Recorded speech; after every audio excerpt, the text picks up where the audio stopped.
Okay. So emerging tech at Swindon focuses on proof of concept delivery models. So we work on a fail or win fast demonstration of solving business problems using new or emerging tech. And we look at ways that have practical potential for delivering capability that will increase efficiency or bring about additional positive service impact.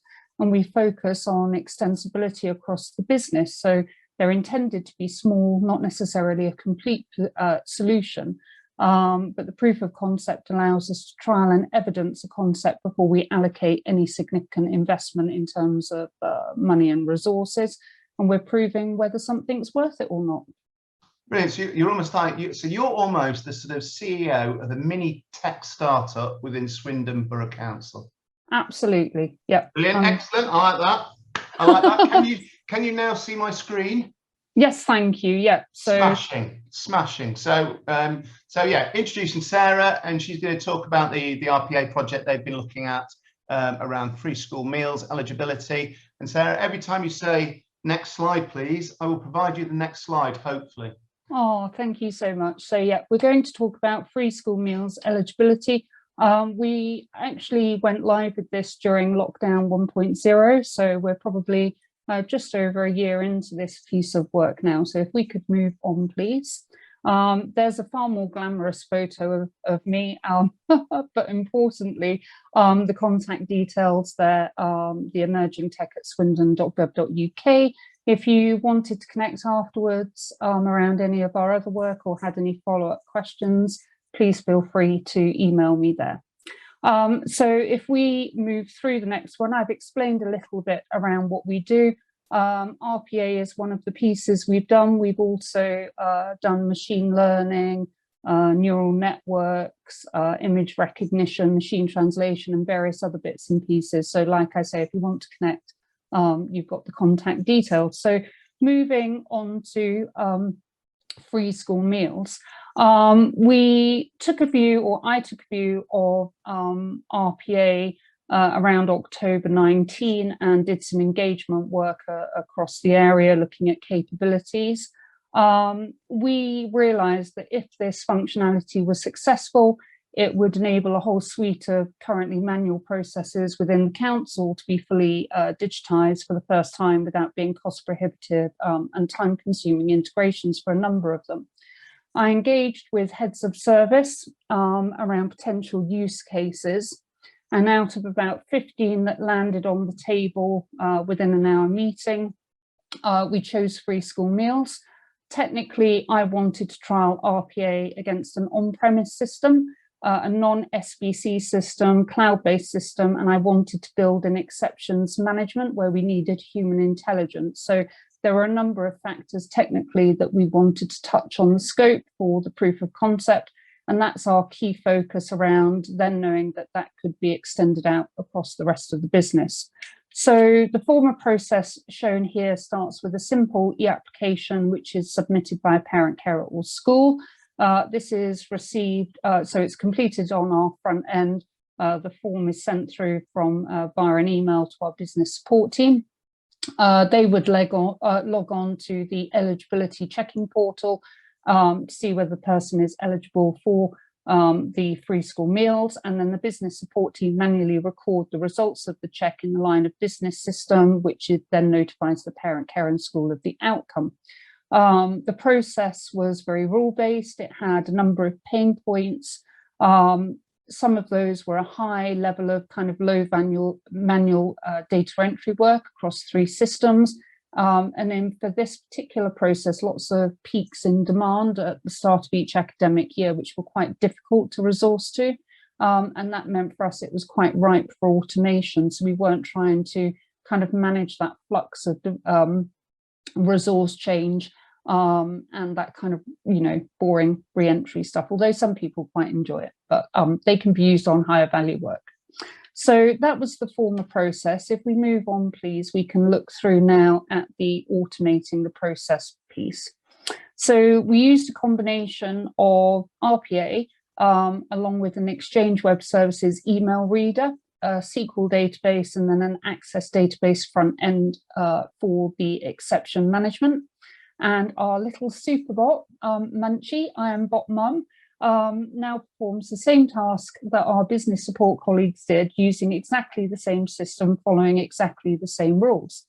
The benefits that we've seen come through that is Munchie is happy to work 24/7 and can easily manage that increase in flux in demand, doesn't take days off, makes zero mistakes. And with the help of our bot, the business support colleagues now only troubleshoot the occasional exceptions involving value judgments, the ones which Munchie's not able to do. And that frees up our business support team to perform more valuable tasks. And like I say, we launched this in lockdown 1.0, so that was around March 2020, and it's enabled our business support team to reallocate work against things like food parcel medicine deliveries. I'm completely taken with the whole machine thing, and processing business grants, etc., etc.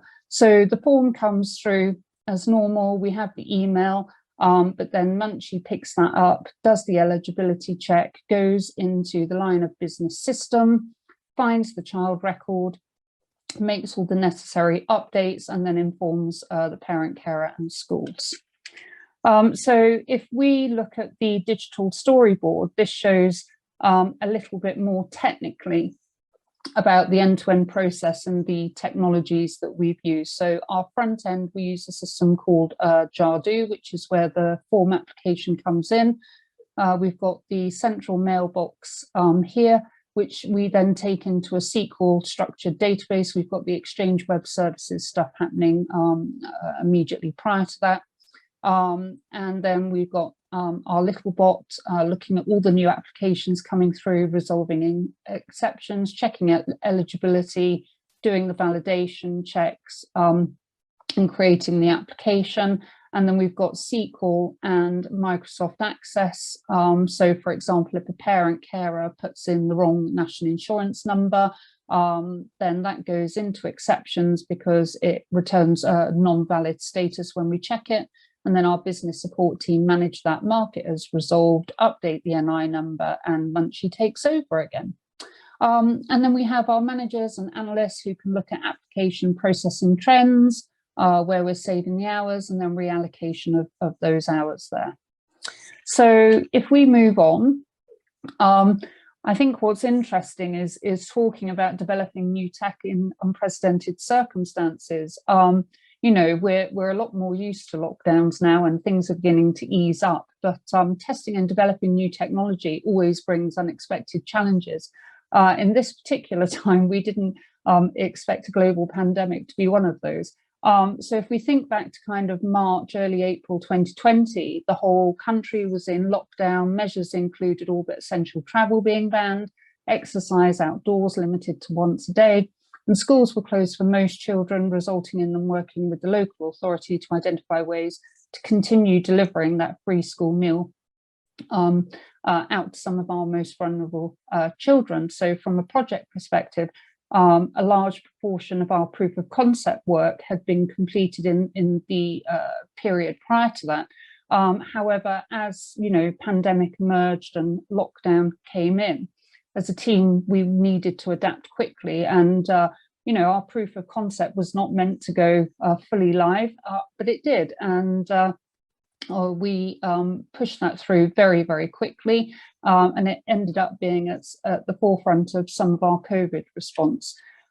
So if we move on forwards, what we were seeing around the end of March, beginning of April 2020, was unfortunately a 2,000% increase in applications received.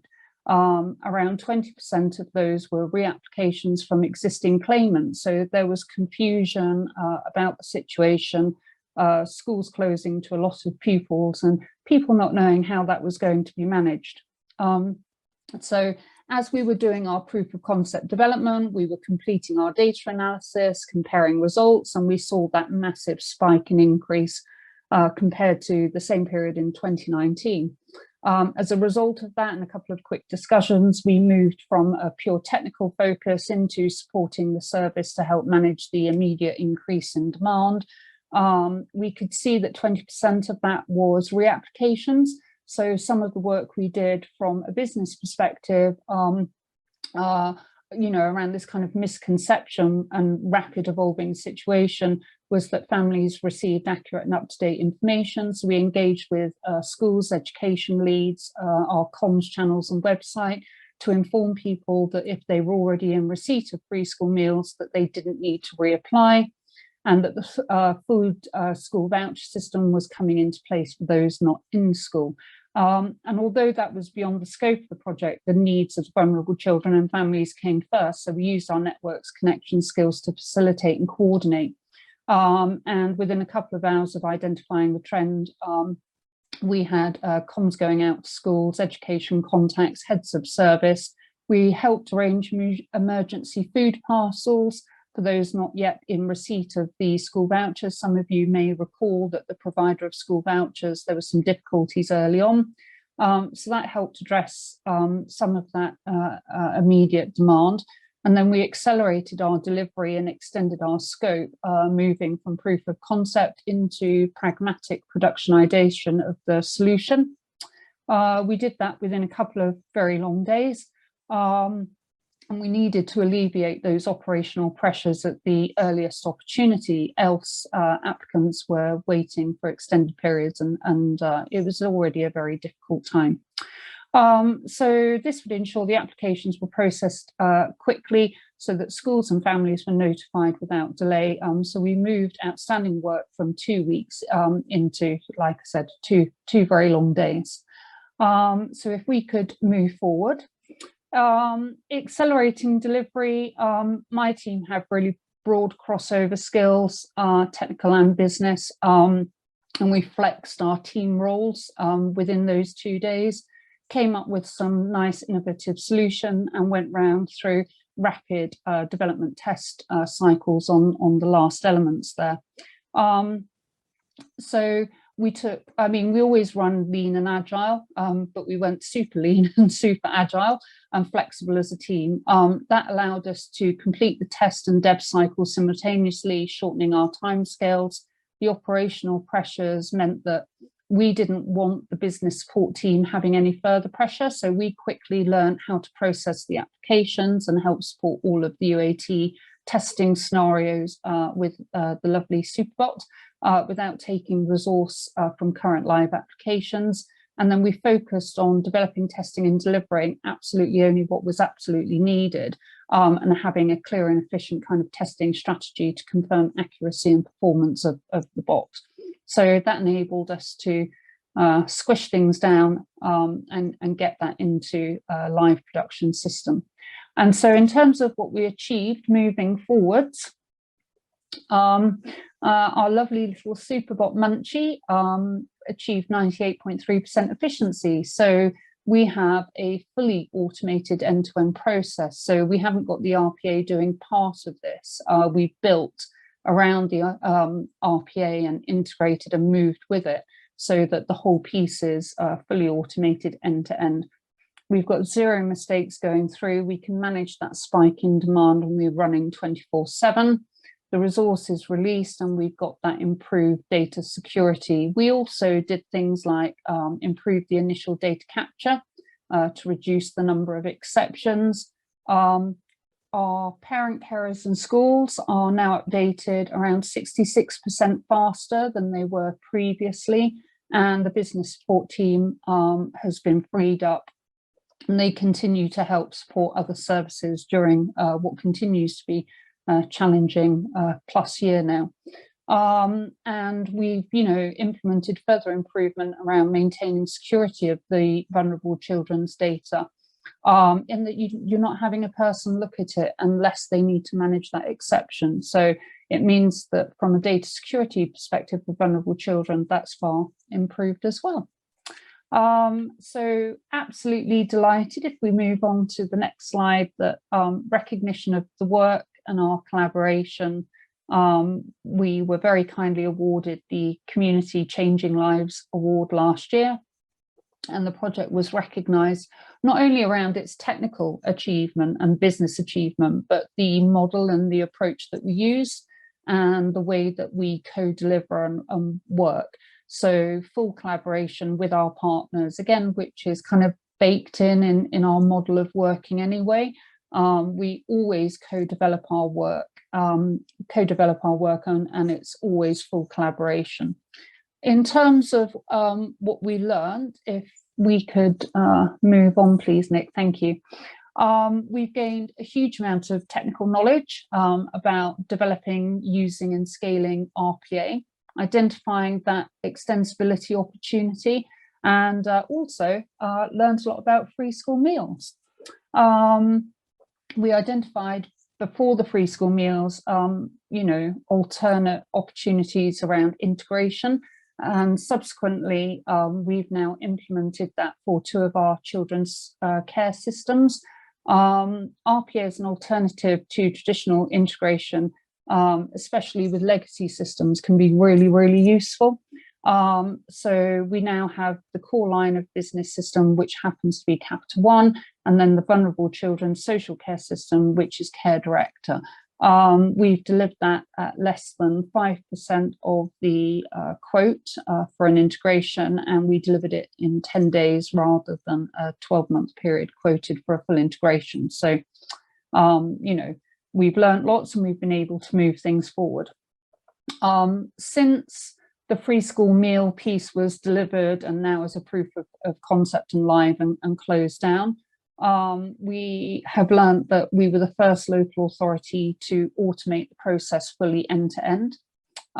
We've shared our learnings with lots of other local authorities, and there's definitely that importance of power of being able to share work. Why would someone reinvent the wheel if you can take what we've done and take the same benefits for that? So again, one of our ways of working is to share our code, share our learnings, and anything at all that helps other people achieve the same. And we're now informing a wider conversation about free school meals generally. So we're engaged with central government, Guy St Thomas Hospital and Food School Matters, and we're looking at switching the change around eligibility, where children that are eligible are already proactively identified, so removing the need for parents, carers or schools to apply. And I think that's really important, particularly in the circumstances that we're still in. There can be a number of barriers to people not identifying that the family is eligible, and it could be that there's a digital barrier there, and people don't have the facility to do that online application or aren't identified. There's also something I don't know, maybe about misplaced pride, and people are in circumstances that they had never anticipated that they would be in, and try to struggle on through. So the ability to proactively identify without the need to have that done through the parent carer means that we could take off the whole first end part of that technical work and address feeding those children sooner, based on what we already know, that the receipt of benefits is already in place. And the other thing I think we've learned is that the SX tools have a wide-ranging capability. So, having delivered this now for free school meals and subsequently having done the data integration between 2 of the children's systems, our third piece of work coming up soon is around a mass document migration from one document management system through to another. And that's looking at millions of documents being moved over a short number of weeks, months. So yeah, lots of learnings there, and finished early, but lots of opportunity for questions.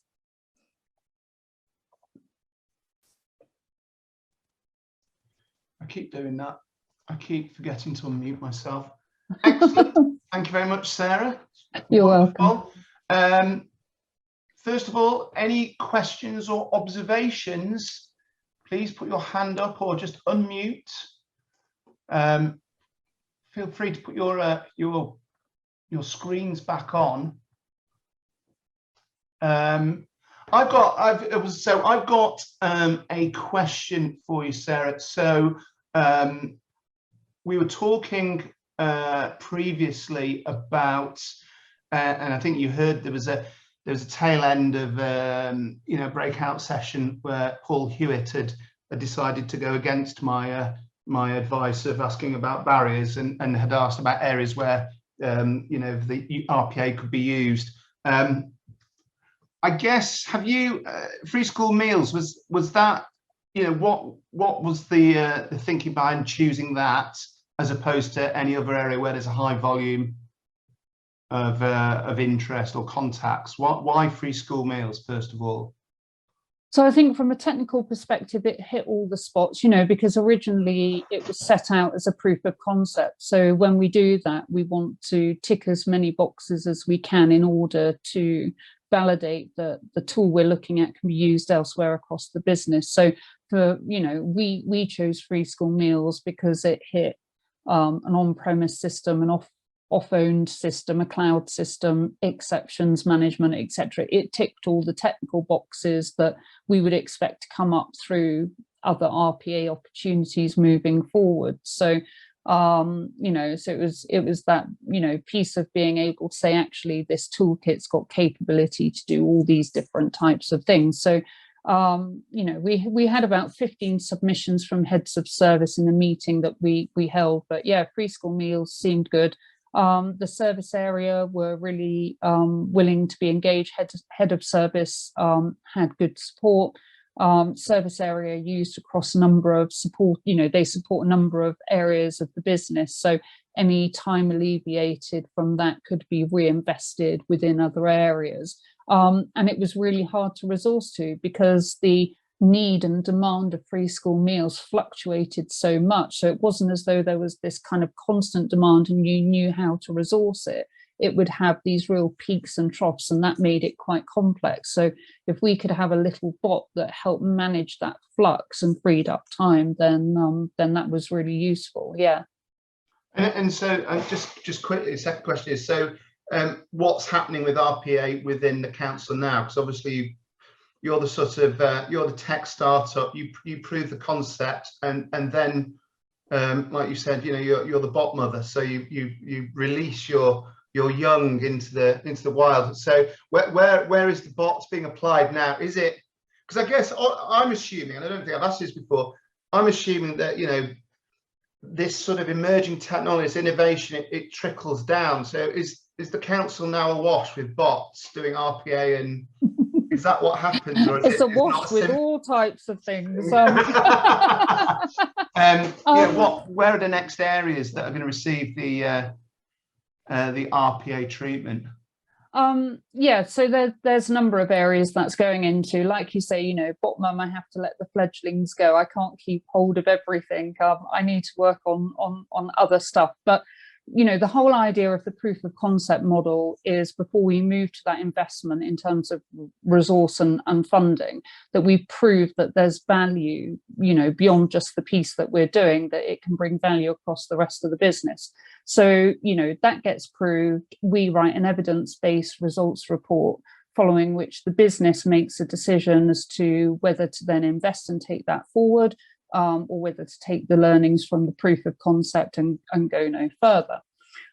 So with RPA, we had a business decision within 2 days of the closure report. So basically we ran it for, I think it was 4 weeks, wrote the results report within a week, business decision made in 2 days, RPA corporate license purchased, and we started work on the legacy integrations piece, which I oversaw, although other people did the delivery, but bot mum sat in the background a bit there, just taking care of things a little bit. So that one was done, like I say, in 10 days, and was up and running. And now we have our business improvement team, who previously had done a lot of the Jardoo stuff, so a lot of the kind of citizen front end work. Because they'd done a lot of that and delivered a lot of that, they had some capacity, so they've taken on bot ownership and taking it forwards. So that's within their responsibility now. Some of their team have gone on training. They're backed up by a couple of our IT developers for anything that comes up particularly complex, but it means that the skills for RPA have now grown in the rest of the business. You know, so the capability is building. That team are well placed because they do business process reviews through the authority. So as they go into different service areas, they're able to identify actively opportunities, and then within that team, they can now build the bot as part of that capability that's in their tool set. And yes, we've got this mass document migration piece coming up, which is next, but there's a whole wealth of, you know, opportunities. Brilliant. That's great. Well, thank you. Any other observations or questions for Sarah? Please just unmute or put your camera on.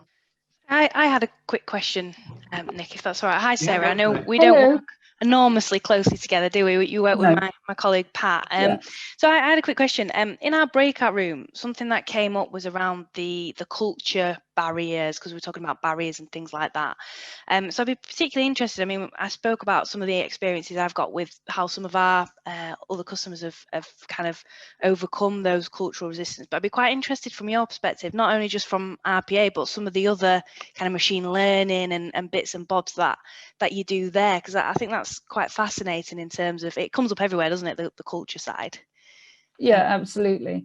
So, you know, one of the things that's important for my team is that we make our work relatable and we engage people really early, and we make it so that they're fully involved and engaged throughout. So with the RPA piece, like I said, you know, we've got Munchie. We ran a little competition to name our little bot.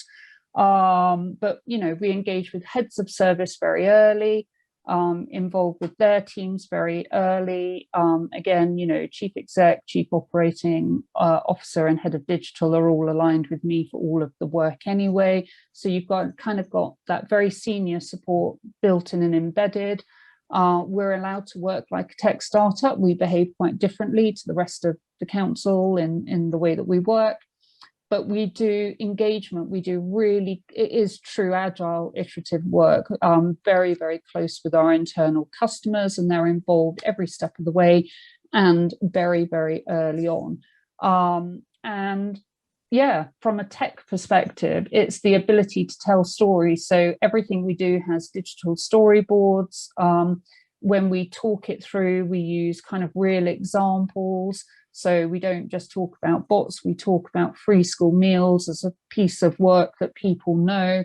We use really, you know, simple, clear language, and we take away the fear factor. You know, with RPA, we made, again, you know, we did the engagement. This is not about taking jobs. That was not the purpose or thought process at all.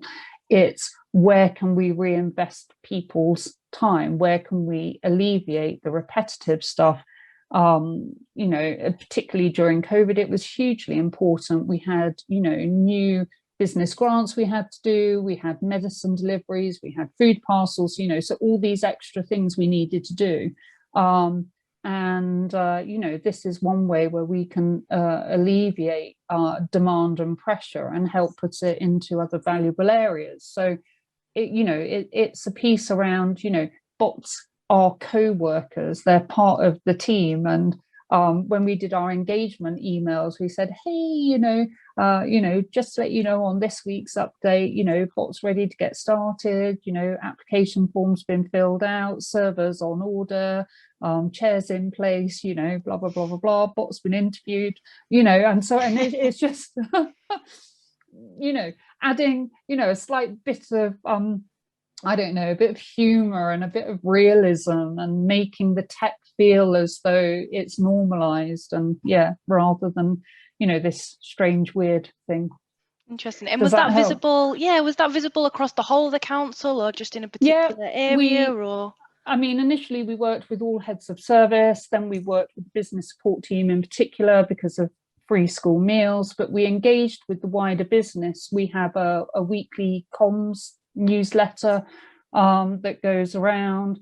So we did, you know, wider engagement through update emails, which go across all heads of service, which they can send down. But also we have like I say, a weekly comms email that goes to the entire organisation and bot featured as part of that as well. And You know, we had our little robot naming competition, and we gave a kind of build your own robot tech kit away as part of that. So yeah, we just made it a really and we do it for all of our work. We just make it really, you know, close and engaging, and that high level awareness.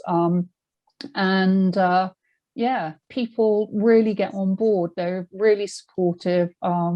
They enjoy working with us, but you know, it's so important to make it relatable. It's easy to disengage people, especially with tech. That's really interesting. Thanks very much. Thanks. Thanks, Charlotte. Yeah, fun and local government should never be mutually exclusive. Yes, well, you know, if you enjoy your job and you have fun in it, I think, you know, I think that's half the battle. You know, the other part is getting paid for it, obviously, and doing it well. That was brilliant. Any more questions or observations before we let Sarah go and her snoring pug, who we've not heard? Oh, bless. He's kept quiet today. I've also got, I'm allowed to share your proof of concept map, aren't I, as well, that you've sent me that I've still got? Absolutely. We've got a 7-step model on how we run proof of concepts. You've got that. I'm happy to share the project results report, which is how we demonstrate really easily that investment decision. So everything we do is very evidence-based. All the measures are taken throughout. And we've got that for the RPA piece. So if people are interested in how they sell this to the business, you know, one of the things around doing a proof of concept means that you're able to really very clearly evidence why would you not invest. Yes, well, I'll definitely email you and get hold of that. Well, if Sarah's answered everyone's questions and probably more in her presentation, I'd like to say thanks again, once again, Sarah. Good to see you again. Good to see you too. Yes. Keep having fun in work. Yeah. Oh, absolutely will do. Excellent. And yes, thank you very much indeed.